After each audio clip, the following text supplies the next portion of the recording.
प्रश्न क्रमांक 1. सध्याच्या इराण-इस्रायल संघर्षाचे मुख्य कारण काय आहे?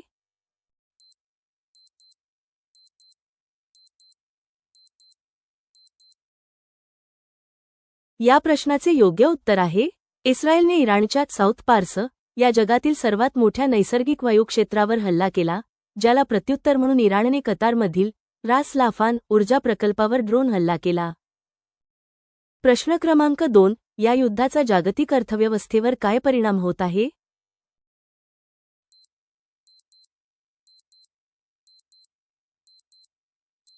या प्रश्नाचे योग्य उत्तर आहे आखाती देशांतील अस्थिरतेमुळे कच्च्या तेलाचे दर प्रति बॅरल डॉलर्सपर्यंत जाण्याची भीती आहे, ज्यामुळे जागतिक अर्थव्यवस्थेवर गंभीर परिणाम होऊ शकतो. प्रश्न क्रमांक 3. इराण-इस्रायल युद्धामुळे कोणत्या भारतीय क्षेत्रात संकटाची परिस्थिती आहे?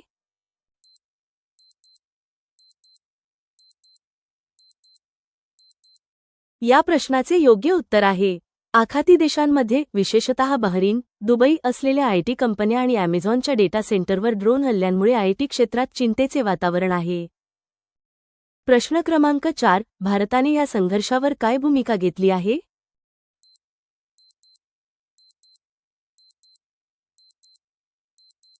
या प्रश्नाचे योग्य उत्तर आहे भारताने आपली तेल आयात स्ट्रेट ऑफ होर्मुझ ऐवजी इतर मार्गांनी रशिया, कॅनडा, नॉर्वे वळवली असून देशांतर्गत तेल पुरवठा सुरक्षित असल्याचे हरदीप सिंह पुरी यांनी स्पष्ट केले आहे.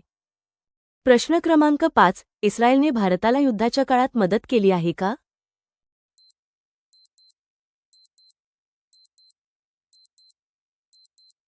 या प्रश्नाचे योग्य उत्तर आहे होय. एस. जयशंकर यांनी सांगितले की इस्रायल भारताचा महत्त्वाचा संरक्षण भागीदार आहे आणि त्यांनी मागील युद्धांमध्ये भारताला मोलाची मदत केली आहे. प्रश्न क्रमांक 6. इराणच्या कोणत्या सर्वोच्च नेतृत्वावर या संघर्षात परिणाम झाला आहे?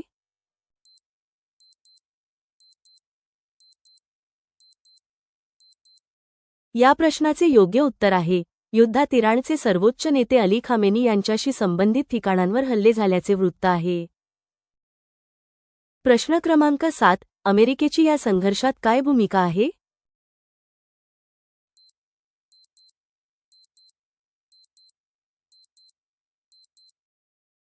या प्रश्नाचे योग्य उत्तर आहे अमेरिकेने इराणच्या क्षेपणास्त्र क्षमता आणि अणु कार्यक्रम नष्ट करण्याच्या उद्देशाने इस्रायलला मदत केली असून याला अस्तित्वाचा लढा मानले जात आहे. प्रश्न क्रमांक 8. इराणने कतारमधील कोणत्या प्रकल्पावर हल्ला केला?